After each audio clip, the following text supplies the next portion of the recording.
It's a little after 4:04 on June 24, 2025. The Black Sea is calm, its surface broken only by gentle swells and a thin mist swirling over cold water. Along the western shore of Kherson in Ukraine, the world appears almost peaceful, deceptively so. But beneath this stillness, history is about to change course. A ship moves in the dark. On the open water, a Russian Cerna-class landing craft slices through the darkness, its engines a dull rumble. 30 Russian troops crowd the deck and hold tight inside the steel hull. The men are tense, but for them, this is routine. Another covert insertion to reinforce Russian positions, or maybe something more. They don't know it, but for almost half an hour, a Turkish-made Bayraktar TB2 drone has been circling high overhead, silent and unseen at 18,000 feet. Its cameras have been locked onto their every move, its operators carefully tracking the convoy's course. Time is running out for the Russians. The drone revolution, Ukraine's secret eyes. The Bayraktar TB2 is no ordinary drone. Born from Turkish engineering and battle-tested in conflicts from Syria to Nagorno-Karabakh, it's become a symbol of 21st century warfare. Unlike the slapdash commercial drones of early Ukraine conflict, this machine is purpose-built for endurance, surveillance, and deadly precision. Earlier that night, the TB2 had lifted off from a concealed airstrip near Mykolaiv. Its ground crew had planned the mission meticulously, plotting a route that would thread through gaps in Russian air defense. With a Rotax 912 engine humming quietly, it skimmed along at 70 knots, taking no risks, hugging empty stretches of sea. Above the clouds, the drone's MX-15D sensor ball, a marvel of Canadian optics, scans the vast expanse, flipping seamlessly between thermal and visible spectrum. Every wave, every vessel, every unexpected flicker of heat is noted, tagged, and analyzed. But for hours, the sea was empty. The crew on the ground watched, sipped coffee, waited. Drone warfare is a slow game, 99% anticipation, 1% action. The TB2's route kept it at least 50 kilometers from Russia's S-300 SAM sites, weaving through gaps known only to the most diligent intelligence teams. Any misstep would mean a $5 million drone lost in seconds. Shadows on the water, the Russian convoy. Then, at 3:47, a new heat signature appeared, moving swiftly west, slicing through the cold black water. Zooming in, the operator's screen bloomed with the ghostly outline of a Russian Cerna-class boat, water-jet propulsion sending a white-hot wake behind it. Two more vessels followed several kilometers behind. A convoy, not a supply run, not a patrol. This was something bigger, maybe an amphibious landing, maybe a sabotage mission. Either way, it was a target too valuable to ignore. Through the TB2 sensors, the operator counted at least 24 bodies on deck. Infantry, their outlines distinct in tactical vests and helmets. These were not ordinary sailors. Their behavior, their gear, and their movement patterns screamed special operations. The waiting game, Ukrainian patience, Russian routine. For the next half hour, the TB2 maintained its distant orbit, keeping a camera lock on the convoy. It relayed high-definition footage to Ukrainian command. A rectangular kill box, 40 kilometers long, 20 wide, marked out on digital maps. Every minute, every change of speed or heading was logged. Meanwhile, on the Russian boats, the mood was focused but complacent. The Cerna-class, a workhorse of the Russian Black Sea Fleet, was designed for rapid landings and surprise operations. But this night, their surprise would be stolen. At 4:10, it became clear the lead boat was heading straight for a beach 8 kilometers west of Kherson. Intelligence analysts at Ukraine's UAV Operations Center leaned forward. Last week, this exact spot had seen suspicious Russian activity. Was this the long-anticipated landing? A secure line crackled. After a brief, tense exchange, the order was given. Cleared to engage. The tools of modern warfare, TB2 and MAM-L. Inside the TB2's ground control trailer, the operator's fingers danced over controls. On screen, the MAM-L smart micro-munition was selected, one of 4 carried under the drone's wings. Just 22 kilograms, but capable of demolishing armored vehicles or ripping apart a ship's hull. With the Cerna craft now 15 kilometers from shore, the operator readied his attack profile. He targeted the lead vessel, knowing that decapitating the convoy would throw the others into confusion. The TB2's autopilot broke from patrol, swinging the drone around in a wide arc to line up behind the Russian formation. The camera's zoom snapped tight. Individual crewmen came into focus, clustered near the stern, weapons slung. Their body language was nervous, their faces pale in the green glow of night vision. They had no idea what was coming. The ambush unfolds.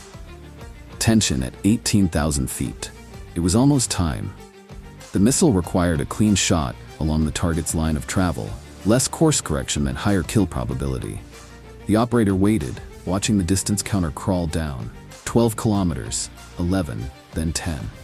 The Cerna boat, still cruising at 30 knots, showed no awareness of danger. But then something shifted. The two trailing boats started to peel off. One north, one south, establishing a loose perimeter. Were they expecting trouble, or were they merely following doctrine? It didn't matter. The window to strike was now. The laser designator flicked on. Crosshairs locked onto the Cerna's bridge. But then, disaster. A warning flashed. Laser malfunction. Recalibrate. In a moment of pulse-quickening anxiety, the operator cycled the system off and on, praying for a reset. 5 seconds. 10. Then, laser operational. The final seconds, no turning back. With 8 kilometers to go, the engagement envelope was perfect. The operator hesitated just a second, finger poised. Was the deck too crowded for a standard infantry mission? What were those crates strapped along the rails? Something was off, but there was no time for further analysis. He pressed the trigger. The TB2's pylon released the MAM-L. Its fins snapped open, and the missile arced down toward the target. Seeker locked on the laser's pinpoint reflection. Inside the warhead, a compact computer calculated its trajectory. At 18,000 feet, impact was just 43 seconds away. Down below, Russian soldiers still laughed and smoked, oblivious. The deck was busy, too busy. Some were tossing gear overboard, while others pointed skyward, perhaps catching a flicker of the drone's silhouette or the glint of a missile in the night. It was too late. Impact and revelation, the anatomy of a kill. The MAM-L struck the Cerna midships at precisely 04:48. The explosion tore through the hull, shredding thin steel and sending a plume of fire and shrapnel skyward. The missile's 10-kilogram warhead was overkill for a landing craft. Its primary job was to wreck light armor. But against the Cerna, it was devastation incarnate. What happened next stunned even the seasoned operators. Secondary explosions lit up the night, white-hot jets of thermite spraying through the hull, igniting everything inside. The TB2's camera, now zoomed in to maximum, caught the unmistakable flashes of demolition charges cooking off. This was no ordinary troop transport. It was a sabotage team, possibly Spetsnaz, carrying enough demolition equipment to level Ukrainian infrastructure on shore. As the craft broke in two, cases marked with Cyrillic letters floated free, bobbing in the oily water. The trailing vessels executed crash turns, fleeing the kill zone at maximum speed. No attempt at rescue. Operational security trumped human lives. Shockwaves on the Black Sea. On the Ukrainian side, the impact was immediate. Intelligence officers, glued to high-resolution video feeds, saw not only the demise of a Russian commando team, but evidence of a major, previously unknown operation. The camo patterns were wrong. The equipment markings were unique. Within minutes, analysts began to piece together a bigger story, one that would reach all the way to Moscow. For Ukraine, the strike is more than a victory. It is a demonstration to allies and adversaries alike that innovation and resolve can counter brute strength. In Washington, London, and Brussels, military attachés pore over the TB2 footage, scribbling notes about attack profiles and countermeasures. Suddenly, defense budgets everywhere tilt toward new investments in electronic warfare and counter-drone systems. Russian news outlets are subdued. The Kremlin issues official denials, but satellite photos and intercepted communications leave little doubt. The myth of Black Sea invincibility is broken. War correspondents whisper that morale on Russian ships is crumbling. Nobody wants to be next. Russian emergency channels erupted in chaos. For the Russians, the scene was pandemonium. Burning wreckage, men in the water, and no hope of help. Intercepted transmissions suggested panic and confusion at every level. The story of the Black Sea landing gone wrong would quickly become one of the most closely studied incidents of the war. Within days, satellite imagery revealed Russian naval units abandoning their missions and returning to Sevastopol. Ukrainian officials, meanwhile, pored over every pixel of recovered drone video, sharing select clips with their NATO partners and the world. Lessons written in blood and steel. This was more than a tactical victory. It was a wake-up call for the world. First, that in modern war, a $5 million drone and a $70 missile can devastate months of planning and millions in hardware. Second, that adaptation, using off-the-shelf technology in new, clever ways, beats brute force. Third, that no part of the battlefield is safe. If you can be seen, you can be hit. If you move in the open, you risk everything.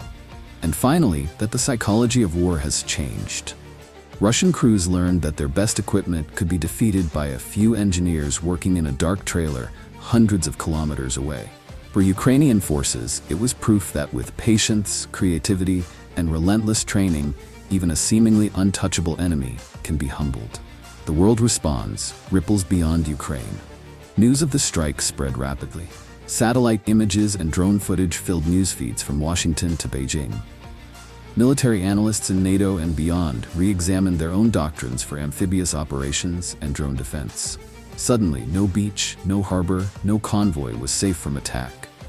Russian officials tried to downplay the event, but the blackened hull of the Cerna-class told the real story. In Ukraine, the TB2 and its operators became legends. On the Black Sea, Russian special operations ceased in the West, at least for now. The human element, faces of modern war.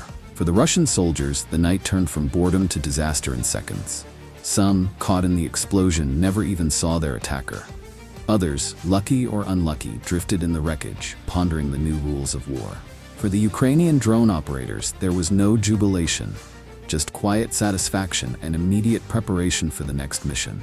There was always another convoy, another target, another chance to write the future with silicon and courage. And for civilians on the shore and at sea, the message was clear. The sky above is now a battlefield. Invisible eyes, silent wings, and precision strikes can decide the fate of entire campaigns. The War Rewritten. June 24, 2025 will be studied in war colleges for decades. A night when the old logic of amphibious warfare died, replaced by a new paradigm where intelligence, patience, and technology rule. Military historians will spend years dissecting the events of June 24, 2025. But the lessons are already clear to anyone paying attention. The future of warfare is not just about who has the most tanks, ships, or soldiers, but who can learn, adapt, and disrupt. For Ukraine, each strike is a gamble and a message. Technology is the new terrain, and courage the new currency. For civilians, the landscape has changed forever. Fishermen notice new restrictions. Children are warned to stay indoors when sirens sound. In seaside towns, old men recall earlier wars, fought with rifles and mines, wondering how their world became a silent battlefield in the sky. And for your viewers, the moral is unmistakable. We are living through a revolution in how wars are fought and won. It is a time for vigilance, for empathy, and for a keen understanding that sometimes the smallest innovation can shift the fate of nations. No fortress is impregnable, no operation is secret, and sometimes a war's most important blow is struck by a pilot in a trailer, guiding a drone with a joystick and a will of iron. In this century, victory often arrives not with thunder, but with a whisper. The hum of rotors in the dark, a flash on the water, and the knowledge that the future belongs to those who see first, think fastest, and never ever stop adapting.